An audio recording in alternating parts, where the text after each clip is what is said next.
जय जगन्नाथ दर्शक बंधु धर्मज्ञान टीवी यूट्यूब चैनल परिवार को आपण मान को स्वागत। जो मित्र माने हमारी चैनल को लाइक शेयर सब्सक्राइब करिनांती समाने लाइक शेयर और सब्सक्राइब करबा को कदापि भूलंतु नहीं। निजर मतामत कमेंट बॉक्स रे दबा को मध्यम भूलंतुनी।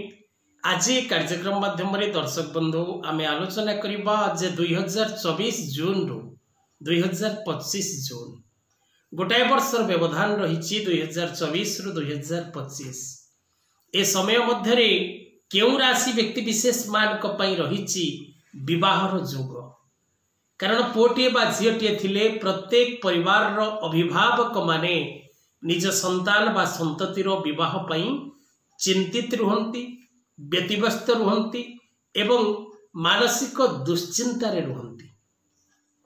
जदि आपणकर पुओ बा आपणकर झीओ विवाह बयस उपनीत तेबे आपण निश्चित भाव में चिंतित थिबे एवं जो पुओ बा झीओ विवाह बयस आसी पहुंची सारिलेनी एवं तांकर विवाह रे बाधा आसुची, सेमानंकर विवाह हेई पारुनी, सत चेष्टा कला परे मध्य गोटे उत्तम प्रस्ताव तांक पई मिली पारु नाही।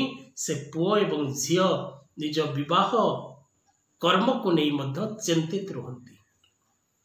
तेबे आजिर विषय वस्तु रही दर्शक बंधु जे 2024 जून रु 2025 जून केउ राशि व्यक्ति करिवे विवाह एवं विवाह जीवन रे केउ राशि व्यक्ति भोग करिवे सुख एवं सौभाग्य। ए गोटे वर्षर व्यवधान मध्यर आलोचना आज कार्यक्रम। तब दर्शक बंधु जदि आपण निज जन्मकुंडली विचार करने को चाहती बा निज पिलार भविष्य जानवा को चाहती, education, career, health, wealth, business, travelling प्रत्येक प्रश्नर उत्तर पई आपण तले दि जाइथिबा नंबर रे जोगाजोग करंतु। मुक्तेश्वर ज्योतिर गवेषणा केंद्र परिवार आपणक साथी रे any time and any moment. जातक देखेबार किछि पारिश्रमिक चार्जेस रही जहाँकि आपण को पेमेंट करने को पड़िबो। प्रत्येक कर्म पाई जेपरि किछि दक्षिणा थाए सेमती जेहेतु ए हमर प्रोफेशन तेणु प्रोफेशन को नहीं आमे हमर जीवन एवं जीविका करि चलिछु बा एई प्रोग्राम बा एई कार्यक्रम बा एही ज्योतिष को आधार करी जेहेतु आमर ये प्रोफेशन तेणु आपण को किसी चार्जेस दबार आवश्यकता रही। तेज दर्शक बंधु विवाह विलंब कहीं घटे या उपरे अनेक वीडियो धर्मज्ञान टीवी यूट्यूब चैनल ले अपलोडिंग अच्छी आपण जाई देखि पारिबे जे विलंब विवाह कहीं हुए। विशेषकर जन्मकुंडली रे जदि मंगल ग्रह दोषकारक स्थिति रे थांती बा सप्तमाधिप ग्रह अशुभ स्थिति रे थांती तेबे व्यक्तिर विवाह रे विलंब घटी थाए। किंतु जदि आपणकर जन्म जातक सठिक थाई ग्रह मानकर अवस्थित भल थाई आपणक विवाह रे विलंब घटुची तेबे कोनोसी जादू टोने टोटक तंत्र क्रिया रो शिकार आपण होइचंती बा आपणक परिवार उपर कोनोसी व्यक्ति तंत्र रो प्रभाव पकेइची बा कोनोसी गुणी गारिडी रो प्रभाव पड़िची आपणकर विवाह को बंधन करा जाइची जहा फल रे आपणकर विवाह घटिबा संभवपर हेइ पारु नाही। दर्शक बंधु तंत्र मंत्र जंत्र उपरे अनेक व्यक्ति विश्वास करती, अनेक व्यक्ति विश्वास करती नहीं। जो माने विश्वास करती नहीं ताहा अन्य कथा, किंतु प्रत्येक विज्ञान तंत्र विज्ञान मंत्र भी विज्ञान और जंत्र मध्य विज्ञान और ज्योतिष मध्य विज्ञान एवं वैदिक पूजा पद्धति रे थिबा प्रत्येक धाड़ीर श्लोकर मंत्रर भावार्थ रे पूर्ण मात्रा रे रहिछि साइंस विज्ञान। ध्वनि द्वारा अनेक असंभव को संभव करा जाई पारे। तेणु मंत्र जपर महत्व रही, नाम जपर महत्व रही। अलग कार्यक्रम रे से विषय रे आलोचना करबा। तेज दर्शक बंधु विवाहर समय न आसिले प्रायतः काहारी विवाह हवा संभवपर हो पारि न थाए।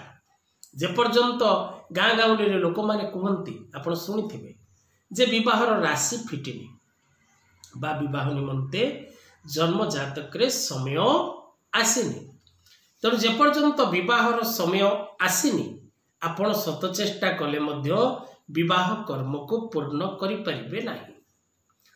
विवाह करने पूर्व हिंदू धर्मशास्त्र रे जातक मेलक, राशि मेलक, गण मेलक, कोष्ठी मेलक विभिन्न प्रकार भाषा रे विभिन्न समय रे व्यक्ति करिथांती, किंतु मुख्य रही थाए रवि शुद्धि एवं गुरु शुद्धिर विचार। रवि शुद्धि एवं गुरु शुद्धि थिले विवाह कर्म शीघ्रादि शीघ्र हो पारि थाए एवं व्यक्ति निज वैवाहिक दाम्पत्य जीवन शुभारंभ करि पारि थाए जदि आपणकर रवि शुद्धि एवं गुरु शुद्धि थाए। तेबे दर्शक बंधु विशेषकर जो पुओ झील मानकर रवि शुद्धि एवं गुरु शुद्धि थाई विवाह रे विलंब घटुची सेमाने निजर जातक विचार करे नबा उचित। तेणु विवाह और पाणी ग्रहण पाई 2024 जून 2025 जून पर्यंत 5टी राशि व्यक्ति भाग्य रे रहिछि विवाह रो सुख लाभ करिबार जोग। से 5 गोटी राशि प्रथम राशि मेष राशि, द्वितीय राशि दर्शक बंधु रही कर्कट, तृतीय राशि रही कन्या, चतुर्थ राशि रही बिछा और पंचम राशि रही मकर। यह 5टी राशि व्यक्ति 2024 जून 2025 जून मध्य विवाह करबा पई पूर्ण शुभकारक समय रही। ए समय मध्य आपण विवाह कर्म संपादित करिपारिबे, नुआ वैवाहिक जीवन आरंभ करिपारिबे एवं निजर भविष्यत को नहीं वैवाहिक दाम्पत्य जीवन शुभारंभ करने सहित आपण निजर विवाह जीवन रे पूर्ण रूप से सुख शांति आनंद लाभ करिपारिबे।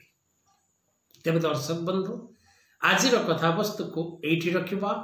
जय जगन्नाथ।